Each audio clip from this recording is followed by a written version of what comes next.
দেখেন, আজকে আরেকটা রিপোর্ট প্রথম আলোতে দেখলাম। পাথর তোলায় রাজনৈতিক দলের ঐক্যমত, পরে লুট ঘটল কিভাবে। এটা একটা অদ্ভুত ব্যাপার। দেখেন, লুটপাট যারা করে, যাদের প্রচুর অর্থবিত্তের মালিক, তাদের হাত বদল হয়, থেকে যায় কিন্তু নেপথ্যে। মনে করেন আগে মানে নেপথ্যে চলে গেছিল বিএনপি, কিন্তু যারা টাকার মালিক ফ্রন্ট সামনে তখন আওয়ামী লীগের ব্যবসায়ীরা, নেতারা, তারা খেলাধুলা করছে, কিন্তু পেছনে ছিল তারা। এখন ওই আওয়ামী লীগের যারা লুটেরা, যারা, তারা কিন্তু পিছনে চলে গেছে, সামনে সারিতে তারা নিয়ে আসছে বিএনপি জামাতকে। এবং চমৎকার ঐক্যমত, এই নিয়ে তাদের কোনো বিরোধ নেই, কোনো মত পার্থক্য নেই। লুটপাট করো মিলেমিশে। কখনো কখনো একটু নিম্ন পর্যায়ে যারা একটু বোকা আশোকা, তাদের মধ্যে বিরোধ হয়, মারামারি খুনোখুনি হয়, কিন্তু এটা বড় ধরনের যেহেতু কোটি কোটি টাকার ব্যবসা, এখানে একটা ভালো ঐক্যমত্য তারা গড়ে তুলছে। এবং তাতে কি হয়েছে দেখেন, বড় পাথর, মাঝারি পাথর, ছোট পাথর, তার মধ্য দিয়ে পাহাড় থেকে নেমে আসা স্বচ্ছ জলধারা। সিলেটের ভোলাগঞ্জের সাদা পাথর পর্যটন কেন্দ্রের এটাই ছিল মূল আকর্ষণ। এবং এটা দেখতেই কিন্তু এই সাদা পাথরগুলো দেখতে যাইতো, সুন্দর সুন্দর সাদা সাদা পাথর, তার উপর বসে সবাই ছবি তুলতো, ঘুরে বেড়াতো অন্যরকম। এখন বলা হচ্ছে যে সেগুলো অতীত। 4 মাস, 4.5 মাস ধরে সমানে চলছে লুটপাট, চোখের সামনে। কোনো এমন না যে রাতের অন্ধকারে কেউ চুরি করে নিছে, তা না। প্রশাসন হালকা পাতলা পদক্ষেপ নিছে, কিন্তু সেগুলো কোনো কার্যকর না। এখন যখন সব সাফ হয়ে গেছে, 4 মাস, 4.5 মাস পর এখন টনক নড়ছে। এখন বলছে আয় আয়, কি হলো কি হলো। জায়গায় জায়গায় শুধু গর্ত, বিশ্রী অবস্থা। পর্যটক আর যখন আসে না, তখন টনক নড়ছে। বলা হচ্ছে 4 মাস ধরে লুট করা হয়েছে। সাদা পাথরকে ঘিরে যে পর্যটন কেন্দ্র, সেই পাথর লুট হয়েছে। এই লুটের কথা সবাই জানতো, কারণ দিনে দুপুরে চলতো লুটপাট। এই নিয়ে গণমাধ্যমে সংবাদ প্রকাশিত হয়েছে। তার পরিপ্রেক্ষিতে স্থানীয় প্রশাসন কিছু কিছু পদক্ষেপ নিয়েছে, কিন্তু তার জোরালো না। ফলে পাথর লুট ঠেকানো যায়নি।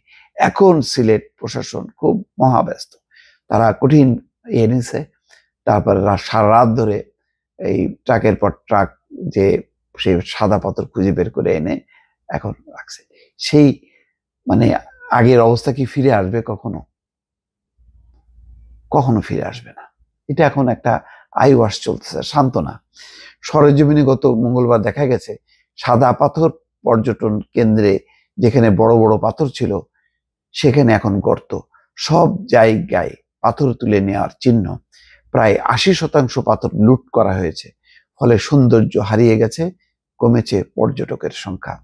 বিভিন্ন বিষয়ে নিজেদের মধ্যে বিরোধ থাকলেও পাথর উত্তোলনে রাজনৈতিক দলগুলোর স্থানীয় নেতাদের মধ্যে ঐক্যমত্য। কারণ পাথর উত্তোলন, পরিবহন, মজুদ রাখা, ভাঙা এবং বিক্রির ব্যবসার সঙ্গে যুক্ত রাজনৈতিক দলের নেতারা। স্থানীয় প্রশাসনও পাথর উত্তোলনের পক্ষে সম্প্রতি মত দিয়েছে, কিন্তু সরকার সাড়া দেয়নি। পরে শুরু হয় গণলুট। লুটের জন্য স্থানীয় প্রভাবশালী রাজনৈতিক দলের নেতাদের দায়ী করেছেন পরিবেশ কর্মীরা।